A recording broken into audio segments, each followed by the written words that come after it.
Une semaine plus tard, nous revenons et découvrons que Fatima est morte. Ce village a encore bien des mystères que Void et les autres ne comprennent pas. Mais ils se sont accrochés à l'espoir qu'un tas d'ossements les sortirait d'ici et nous avons aussi commencé à y croire. Mais l'homme en jaune prévoit de les décourager. Car cela mettrait fin à l'amusement et Tabitha l'aidera. Sinon, elle perdra quelque chose de bien plus précieux que sa vie. Pour Void, on ignore si son esprit restera sain jusqu'au bout. Les visions sont plus fréquentes que jamais et il s'effondre. Avant de commencer, laisse-moi remercier les membres du club élite Enminutos pour leur soutien, sans qui rien ne serait possible. Si tu veux faire partie de la famille et débloquer du contenu exclusif qui se renouvelle chaque semaine, n'hésite pas à cliquer sur le bouton « Rejoindre » juste en dessous. Maintenant, sans plus tarder, commençons. Le 8e épisode de la 4e saison est déjà là, et commence exactement là où nous nous étions arrêtés, avec le corps de Roger étendu sur le sol après avoir été transpercé par l'un des totems en bois. Mais au moins, le jour s'est déjà levé. Et les autres monstres sont partis, donc Void prend quelques minutes pour examiner le corps et s'assurer qu'il est vraiment mort. De plus, il s'inquiète pour Steve, qui s'est fait tabasser, mais il est toujours en vie. Donna révèle à Void que sans Elgin, cela aurait pu se passer bien pire, donc le garçon a finalement décidé de se rendre utile. Il serait donc judicieux de lever sa punition et de l'utiliser pour d'autres tâches. Cependant, avant que Void ne puisse prendre une décision, un couple commence à se disputer derrière lui, car ils ont très peur de ce qui s'est passé et envisagent de quitter la maison commune. Les gens sont effrayés et nerveux parce qu'ils se sont rendus compte que les talismans ne peuvent pas les protéger contre tout le mal qui apparaît dans cet endroit. Et si c'est vrai, c'est une bonne raison de s'inquiéter, même s'ils ont toujours trouvé un moyen de se défendre, ou du moins, c'est ce que Donna croit. Quelques secondes plus tard, Sophia arrive avec un demi-sourire, puis joue la comédie et demande à Void si son plan a marché, et si les totems servent contre les monstres de la nuit. Mais lorsqu'il avoue l'échec total et la perte presque de Kenny, elle s'excuse, tout en étant secrètement ravie d'avoir trouvé une nouvelle manière de jouer avec leurs esprits. Avant qu'ils ne décident de quoi faire du corps, Ellie surgit et demande à son père de l'accompagner tout de suite. Cependant, Void avait déjà pensé à une solution et ordonne à Acosta de préparer un bûcher. Ils vont brûler le cadavre complètement. Dans le grenier, Fatima est inquiète et doit leur dire quelque chose d'important. Elle raconte qu'elle a vu à travers les yeux de la créature la nuit dernière, et que son cri l'a arrêté assez longtemps pour permettre à Kenny d'être sauvé. Cependant, après que cela soit arrivé, elle a commencé à se sentir froide à l'intérieur, et ce matin, une éruption est apparue sur tout son corps, donnant l'impression que ses veines commençaient à devenir noires. En voyant cela, Void n'a aucune idée de ce qu'il doit faire. Son fils a besoin de ses conseils et de son aide. Mais pour la première fois depuis longtemps, il vient de se retrouver face à quelque chose pour lequel il n'était pas préparé. C'est totalement nouveau. Ils ne savent pas si c'est un avantage de voir où ils vont, ou une malédiction qui pourrait faire que Fatima meure à tout moment. D'autre part, chez Tabitha, Ethan s'est mis à dessiner frénétiquement, comme Victor autrefois. Son fils dessine tous les membres vivants de la communauté pour ne pas les oublier s'il leur arrivait quelque chose. Tabitha ne veut pas que son fils continue à passer du temps avec Victor, du moins pas pour le moment. Après avoir entendu hier qu'il disait que tout le monde mourrait bientôt et qu'Ethan survivrait seul, elle doute que passer du temps avec lui soit une bonne idée. Mais priver son fils de son unique ami n'est pas la meilleure solution, surtout maintenant que leur relation s'est améliorée. Elle choisit donc une autre approche, et en discute directement avec Victor. Void laisse Fatima entre les mains de son fils pour le moment. Il doit aller parler à Jake, qui a enfin construit une maquette des tunnels. Cependant, cela ressemble à un tas de déchets sur la table et personne ne peut les comprendre à part lui. Au début, Void ne comprend rien de ce qu'il voit, mais une fois que Jake commence à lui expliquer les tunnels, les accès, les entrées possibles et la façon dont il pourrait mettre le plan à exécution, tout commence à prendre sens, et il parle encore. Mais pour Void, la seule certitude est que la salle où doivent être les os n'a qu'une entrée. Et d'après ce qu'il a appris à l'armée pendant les quelques années où il y était, on appelle ça un couloir de la mort. C'est un endroit où tout le monde meurt, et il n'y a aucun doute là-dessus. Par conséquent, tous les plans auxquels Jake a pensé peuvent être oubliés. Ils ont besoin d'une solution à ce problème, à savoir que cette salle est une condamnation à mort. S'ils traversent les tunnels et sortent les os, que feront-ils quand ces créatures se réveilleront et bloqueront leur seule sortie ? Quoi qu'ils trouvent, ça doit être meilleur que tout ce qu'ils avaient prévu avant. Jay n'aime pas que tout ce qu'il a imaginé soit jeté à la poubelle et il le fait bien comprendre. Mais Void ne compte pas risquer la vie de toutes ces personnes en suivant un plan qui est clairement une mauvaise idée. C'est peut-être leur dernière carte à jouer, et ils doivent bien la jouer. Kenny sort pour lui dire qu'il n'avait pas besoin d'être aussi grossier avec Jake, qui fait beaucoup d'efforts pour trouver une stratégie. Cependant, Void est sûr de ce qu'il a dit. Ils ne peuvent pas entrer dans un lieu à une seule sortie. Ils mourraient sûrement. Alors qu'ils allèrent de poursuivre la discussion, 2 coups de feu retentissent derrière lui. Il se retourne aussitôt. Le problème, c'est que lui seul a entendu les coups de feu. Kenny demeure perplexe, tentant de comprendre la situation. Même s'il l'ignore, nous savons que ce sont les 2 coups de feu du moment où il a dû tuer sa femme. D'un autre côté, Henry arrive à la cafétéria et se rend compte qu'il y a un désordre total. Alors il demande ce qui se passe, et la responsable lui dit que Void a ordonné de sortir toutes les affaires du dépôt. Ils cherchent un indice sur l'homme au costume jaune, car ils ignorent toujours qui il est, ce qu'il prépare et quand il viendra. Henry lui avoue qu'il a beaucoup bu ces derniers temps et qu'il essaie de ne pas le faire. Mais il a besoin de rester occupé. Se rendant compte que le vieux veut une bouée de sauvetage, elle lui propose de l'aider à préparer le déjeuner. Tout le monde peut apprendre à cuisiner, c'est peut-être fait pour lui. Avant qu'il ne lui montre la cuisine, une enceinte de la cafétéria s'allume et joue la chanson préférée de sa défunte épouse. C'est un moment très étrange qu'il met quelques secondes à surmonter. De retour dans la maison commune, les gens ont construit un bûcher et commencé la crémation du corps de Roger. Juste au moment où Tabitha arrivait avec Ethan, le garçon remarque que Sophia lui fait un signe amical et il la salue en retour. Tabitha monte dans la chambre de Victor et lui ordonne de dire à son fils qu'il ne sera pas seul ici. Mais Victor refuse, convaincu que cela arrivera. C'est pourquoi il pense que le mieux est que le garçon apprenne à être seul. Étonnamment, le garçon est d'accord. Il demande à sa mère de les laisser parce qu'il veut apprendre tout ce que Victor a à lui enseigner sur ce qu'il a fait lorsqu'il a dû le vivre. Si l'histoire est condamnée à se répéter, Ethan veut être prêt. Après tout, c'est elle qui leur a mis dans la tête que cela s'est déjà produit de nombreuses fois. Et maintenant, c'est à son fils de décider ce qu'il veut faire. Dans le cas de Fatima, elle est complètement terrifiée lorsqu'il s'apprête à lui faire une échographie du ventre. Mais apparemment, il n'y a rien à l'intérieur. Christy ne peut que lui dire que s'ils étaient dans le monde normal, ce ne seraient que des veines causées par la distorsion de l'abdomen. Mais sachant qu'ils sont dans cet endroit où rien n'a de sens, elle doit lui faire encore quelques examens pour lui donner un diagnostic précis. À cause de son inquiétude pour Fatima, Elise perd le contrôle et finit par insulter Christy, la traitant d'inutile. Mais son père lui ordonne de se taire et de comprendre que là-bas, rien n'est ce qu'il paraît. Il ne l'a pas élevée pour qu'il s'en prenne à ceux qui l'aident. À ce moment, Marielle lui suggère que c'est peut-être un effet secondaire de ce qu'elle a fait la veille. Elle a entendu que grâce à elle, Kenny est encore en vie. Peut-être que l'impact sur le monstre a causé cela. Pour l'instant, ils ne peuvent que lui proposer de rester quelques jours à l'infirmerie, afin qu'il puisse surveiller ses signes vitaux et s'assurer que cette affection ne se propage pas dans tout son corps. Pendant ce temps, Jay n'arrive pas à trouver un moyen d'améliorer son plan précédent. L'image de la caméra où se trouvent les os est gravée dans son esprit, et il n'y a toujours qu'une seule sortie. Jay insiste auprès de Kenny, pour qu'il dise à Boyd qu'il doit accepter que tous ceux qui entrent ici ne survivront peut-être pas, et que quelqu'un devra se sacrifier pour permettre aux autres de s'échapper. C'est sans doute pourquoi personne n'est jamais sorti d'ici. Personne n'a eu le courage d'affronter ces choses et d'entrer chez elles.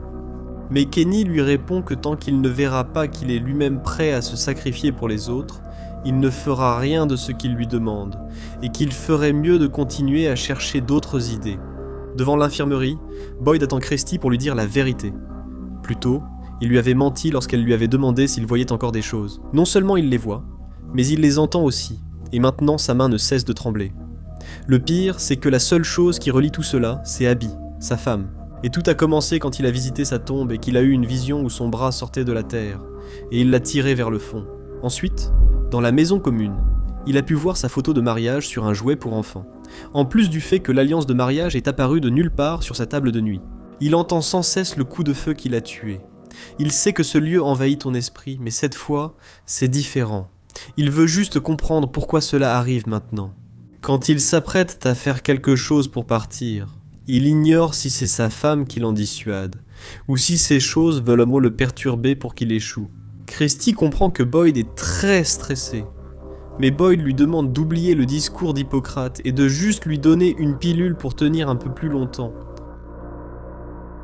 Jusqu'à ce que Jay trouve un plan solide et qu'il sache s'il est impossible de sortir d'ici. Par ailleurs, Sophia arrive au commissariat. Et en se rendant compte qu'elle est complètement seule, Elle entre dans la chambre de Boyd et commence à fouiller tous ses tiroirs, jusqu'à ce qu'elle parvienne finalement à trouver son manteau jaune. La première chose qu'elle fait, c'est de le prendre. Elle met tout dans une valise et retourne chez Sarah, qui l'attend pour la confronter car elle a disparu la nuit précédente sans prévenir qu'elle dormirait dans la maison commune. Constatant la perspicacité de Sarah et ses questions difficiles, Sophia choisit de se faire passer pour une victime. Elle lui confie mal gérer la réalité de ce lieu et être en train de s'effondrer. Tout cela dans le but que Sarah change d'attitude et la console, oubliant ce qu'elle a dans la valise. Sarah fait exactement cela. Elle arrête de la harceler et lui demande si elle a besoin de vêtements propres. Elles peuvent aller dans un endroit où elle trouvera quelque chose qui lui ira bien. Sophia la remercie pour son aide et entre dans la maison. Dans le cas de Victor, il emmène Ethan et sa mère jusqu'à un énorme conteneur à la lisière de la forêt, et il leur raconte que lorsqu'il est sorti de sa cachette et a vu tous les corps, c'était le premier jour où il a vu l'enfant en blanc. Il lui a dit qu'il lui fallait 3 choses pour survivre. D'abord la nourriture, puis il lui a montré un conteneur plein de boîtes de pêche en conserve, sa principale alimentation, hormis quelques insectes et plantes trouvées. Il a fait des dessins pour qu'Ethan les étudie. Mais la plus grande difficulté fut la solitude. L'enfant en blanc lui conseilla de se faire des amis, même s'ils n'étaient pas vivants. Victor suivit ce conseil, et il s'est fait quelques amis imaginaires. Il a dessiné un visage sur une boîte, et il lui parlait tous les soirs. Cependant, Ethan n'aura pas besoin de parler à une boîte. Victor a fabriqué quelques peluches avec du carton et les vêtements de sa mère, afin qu'Ethan ait un meilleur compagnon pour parler la nuit si ce qu'il redoute se produit. Il pense à tout cela. Et en réalisant ce que Victor est en train de dire, Tabitha en a assez, et lui demande d'arrêter. Rien de ce qu'il dit n'est utile, parce qu'Ethan ne sera jamais seul. Elle ne le permettra pas. Elle dit à Victor qu'il a non seulement les souvenirs de sa mère, mais aussi l'amour profond qu'elle éprouvait. Cette fois, tout sera différent. Elle ne ramènera pas seulement Ethan à la maison, mais Victor reviendra aussi avec eux, et aucun d'eux ne sera jamais seul.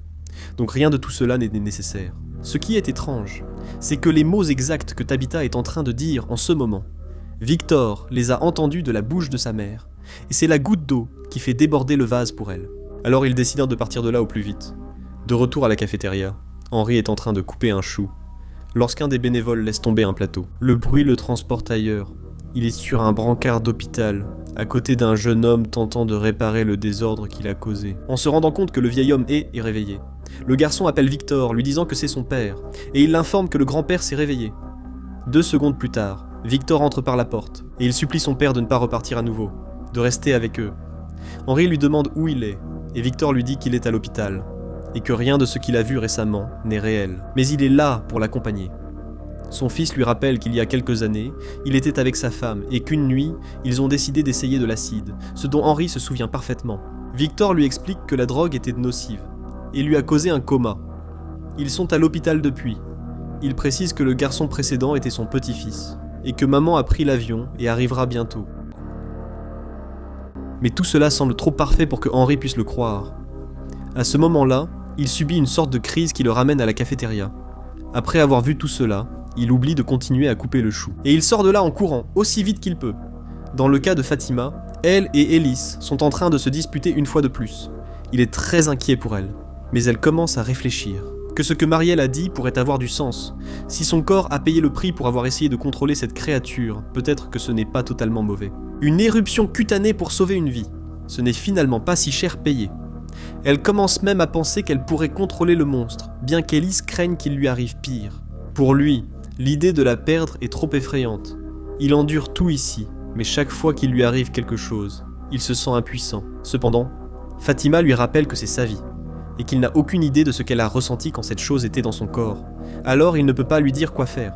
Il peut seulement la soutenir ou s'éloigner. Ce sont ses options. De retour avec Jay. Il perd patience, et détruit tout son travail dans un accès de colère. Mais ensuite, il commence à répéter la phrase que Boyd lui a dite. Celle de la galerie de tir. Il commence à croire qu'il existe un moyen d'y accéder, se rappelant avoir vu une entrée lumineuse depuis la grotte. Au commissariat, Boyd découvre le vol du costume. Peu après, Jay arrive, affirme avoir trouvé la solution et demande à être accompagné sur le champ. Simultanément, cela se produit. On peut voir Sophia entrer dans la maison de Tabitha et tout inspecter, exactement comme elle l'a fait au commissariat. Même les dessins d'Ethan, et elle commence à tous les rassembler pour les emporter. Retour avec Jay. Il emmène les garçons jusqu'à l'arbre aux bouteilles et essaie de regarder vers le haut, en se rappelant la forme que faisaient les branches quand il était dans la grotte. Alors il commence à bouger lentement, essayant de faire en sorte que les branches aient exactement la même forme qu'à ce moment-là.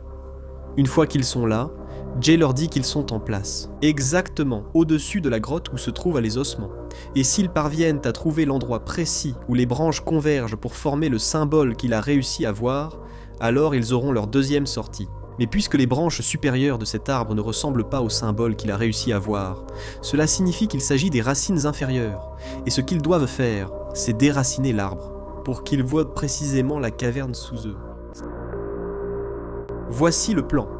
Ils entrent dans les tunnels, atteignent la cavité et font exploser l'entrée pour s'enfermer. Ils placent 2 talismans pour empêcher les monstres d'entrer. Après avoir récupéré les os, l'équipe extérieure déracinera l'arbre avec des voitures et des chaînes, et ils sortiront par le trou. Même si le plan de Jay est plutôt solide et que Kenny le soutient, Boyd veut un plan B.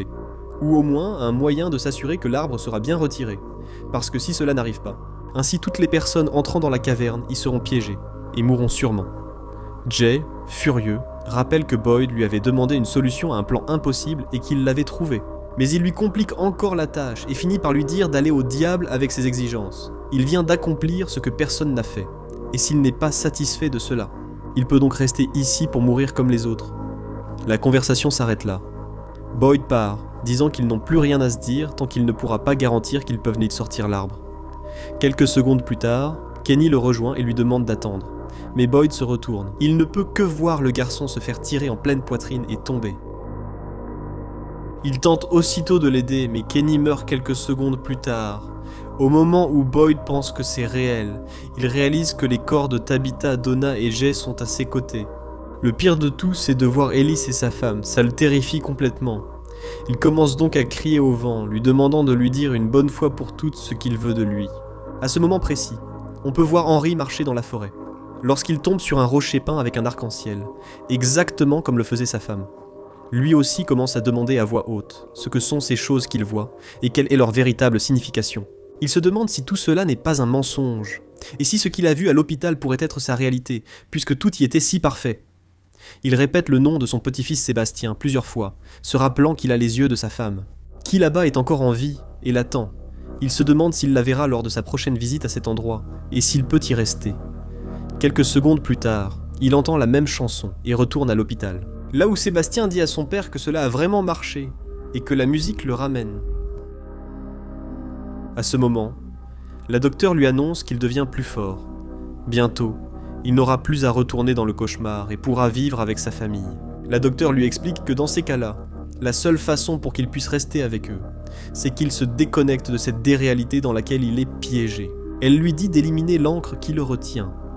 Quelques secondes après, Henry retourne dans la forêt, se demandant toujours ce que cela signifie.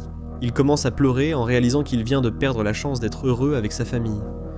Alors, pendant qu'il déchiffre le message caché, nous nous rendons à l'infirmerie, où Christy prend les signes vitaux de Fatima, juste au moment où elle demande à Marielle si elle pense vraiment pouvoir contrôler cette créature, avant qu'elle ne puisse lui répondre. Christy lui demande de sortir pour parler en privé un instant. Marielle précise qu'elle ne force rien. Fatima veut le faire, et si cela peut les aider à sortir d'ici. Elle est prête à la guider lors d'une séance, mais ce que Christy lui dit ensuite lui glace le sang. La tension artérielle de Fatima est de 53/33, et à ce moment précis, elle est à 19 battements par minute, ce qui signifie, d'après tout ce qu'elle sait en médecine, que Fatima ne devrait pas être en vie. Ce qui fait hésiter Marielle. Ça n'a aucun sens. Christy l'a pourtant vérifié plusieurs fois. Fatima affronte donc bien plus qu'une simple éruption cutanée. Mais elles ignorent comment lui dire. À cet instant, la scène passe à Tabitha, qui permet à Victor d'emmener Ethan rendre visite à Donna pour s'assurer que sa récupération se passe bien. Cependant, ce qui est intéressant se passe à l'intérieur de la maison. Car dès qu'elle franchit le seuil de la porte, le téléphone commence à sonner. Lorsqu'elle décroche, elle peut entendre la voix de Thomas. Il lui dit qu'il a besoin de la voir dans la caravane, et que si elle refuse d'obéir, alors il fera du mal à Ethan et à Julie. D'un autre côté, on peut voir Boyd. Il reçoit la visite du révérend, qui lui dit qu'aucun plan que Jay lui proposera ne sera suffisamment bon, parce qu'il est déterminé à ne plus perdre personne. Mais il doit surmonter cela. Il doit accepter qu'une mission comme celle-ci comporte des risques, et il doit aussi assimiler que tuer sa femme était la bonne décision. Il ne s'agit pas de garder tout le monde sain et sauf, il s'agit de les ramener à la maison. Des vies seront perdues, cela échappe à son contrôle. La fin va se répéter et un nouveau cycle commence. L'objectif n'est pas de tous les sauver, mais d'en sauver le plus possible. Sinon, il deviendra simplement un chapitre d'une histoire bien plus longue de souffrance. Il est donc temps pour lui de se comporter en homme, d'accepter les conséquences et de vivre avec elles. Parce qu'il n'a pas d'autre choix. Dès que le révérend part, Boyd réalise qu'il a raison, mais il reste furieux. Nous partons alors avec Tabitha. Elle arrive à la caravane et trouve les dessins de son fils collés au plafond. Mais ce n'est pas ça le plus effrayant. Ce qui la glace, c'est de voir l'homme en jaune debout derrière elle, la remerciant d'être venue, et lui demandant si elle en est à la partie où elle se rappelle son nom. Voyant la terreur dans ses yeux, il comprend que ce n'est pas le cas, et qu'elle a encore beaucoup à se rappeler. Le vieil homme lui dit que son mari est mort là où elle se tient. En réalité, elle aperçoit son sang près d'elle. Il admet que son mari a été assez courageux, c'est pour ça qu'il a gardé une de ses dents. Tabitha demande s'il l'a amenée ici pour la tuer, mais il répond que non, cela n'a jamais été prévu. Il pensait qu'ils étaient amis ou quelque chose comme ça. Il lui révèle que cette fois-ci a été la meilleure de toutes, et qu'elle et Jay font un travail fabuleux. Le moment de sa mort n'est pas encore arrivé. Mais la raison pour laquelle il l'a amenée ici, c'est pour lui dire que le plan de déterrer les os est une mauvaise idée.